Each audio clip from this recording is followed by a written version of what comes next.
Good morning. Today is Saturday, September the 10th, 2016. I'm Heather Nauert. Hillary Clinton insulting millions of Americans. Did you hear about this in her latest pitch to take down Donald Trump from last night? Listen. Half of Trump supporters into what I call the basket of deplorables. Racist, sexist, homophobic, xenophobic, Islamophobic, you name it. Oh, yeah, and a few more things into there as well. And that wasn't a gaffe. She actually had a teleprompter at that speech, so that was planned. Tucker, wow. Unbelievable. And then this, 3 more Hillary Clinton employees subpoenaed to testify in front of the Congress. Donald Trump says, don't get your hopes up, though. She is being so protected.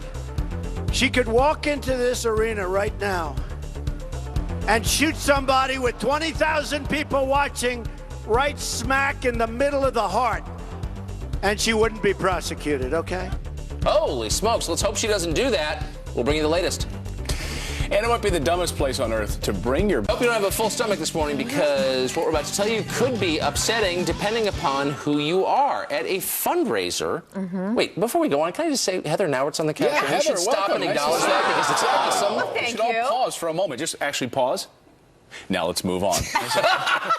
Actually, it's really I thought you were sweet going of to say you. something nice. No, just let it just sort of, you know, soak it up a little bit. She works all week and then she comes in on Saturday. Well, Very it's sweet. Great to be with the two of you. Yeah, so do you guys see the big event in New York City that Tucker's talking Were you about? invited? I think Barbara Streisand was hosting it. Barbara Streisand was singing. I didn't get invited to the LGBT event there in New York City where Hillary Clinton, knowing her audience, was speaking yesterday.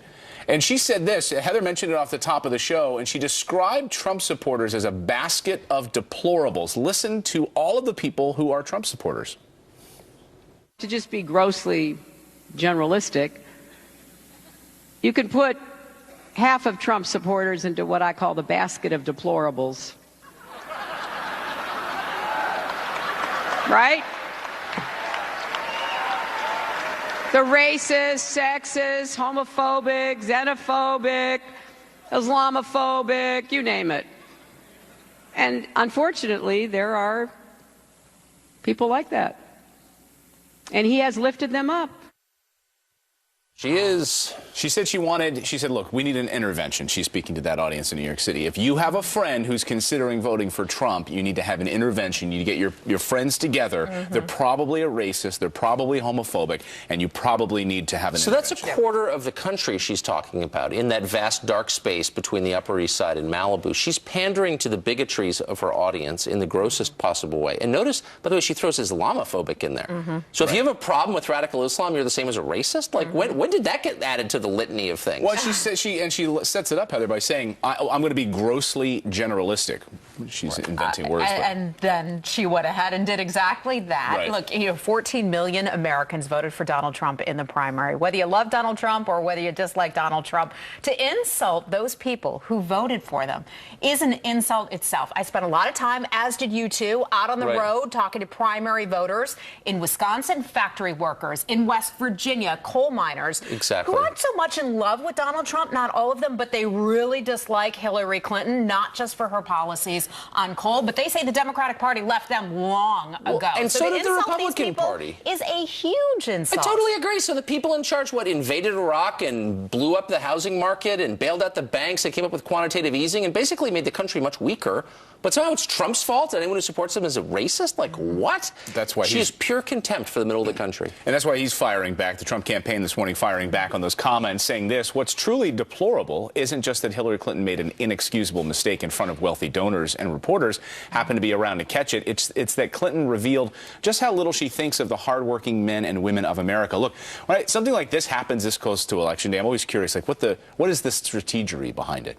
Because you got to think about, this was in the teleprompter. Yep. And Charles Krauthammer had a great point. He thinks she made a strategic blunder on this, that now she is setting the bar so low during the debates that basically she's lining him up as a mouth breather. And that if he comes out during the debates and looks slightly presidential, he wins just because she set that bar. I disagree. I don't think this was strategy. I think she lives in a world, and I live in the same world, by the way, where not a single person disagrees with this.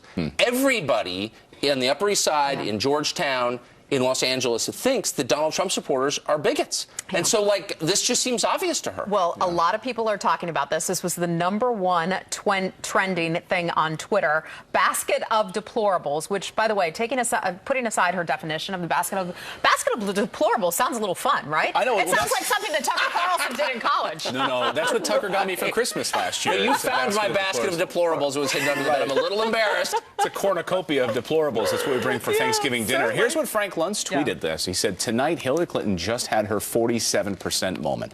Expect poll numbers to get even tighter after this one. Hashtag deplorables. All right, so we want to hear what you have to say about this. So send in your emails, or you can tweet us at it's at Fox and Friends, right? Yeah. Yeah, something like that. So here's You the can find confusing us. part. So FF Weekend. Democrats really believe this, that Trump is crazy, he's a bigot, he's a Putin stooge, and anyone who votes for him is either a racist or addicted to OxyContin.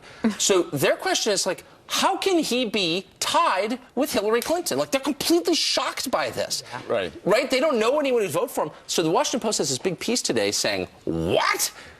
Basically blaming Hillary Clinton for the fact that they're tied. Right, because of these high, well, first of all, the dissatisfaction numbers, I guess that's what you would call them, these high, dissatisfaction numbers for Hillary Clinton, that she's not captivated the base, that young black voters are sort of sitting on their hands saying, you know what, she doesn't really excite me in any kind of way. I'm not voting for Trump, but Hillary Clinton doesn't really do anything for me either. But part of Trump's message resonates with them. The whole system is rigged. A lot of black voters who have been speaking to pollsters have been saying that they really relate to that. They feel that the system is rigged. And if you're letting in millions of low-skilled workers from foreign countries, what does that do to your average black worker? It doesn't help, actually, at all, and they know that.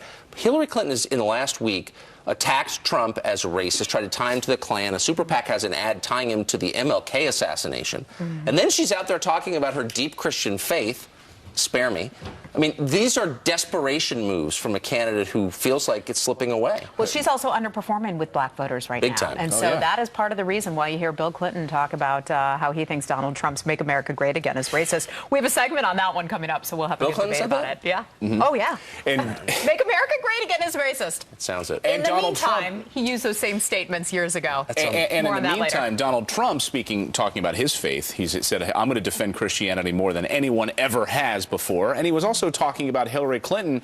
She seems like she's been Teflon. All of these scandals, and yet she's unprosecutable. Listen.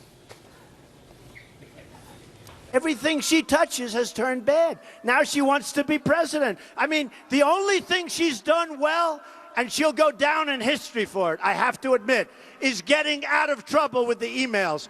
That's the single greatest achievement of Hillary Clinton. We're going to do better than lock her up. We're going to win on November 8th. That's what we're going to do.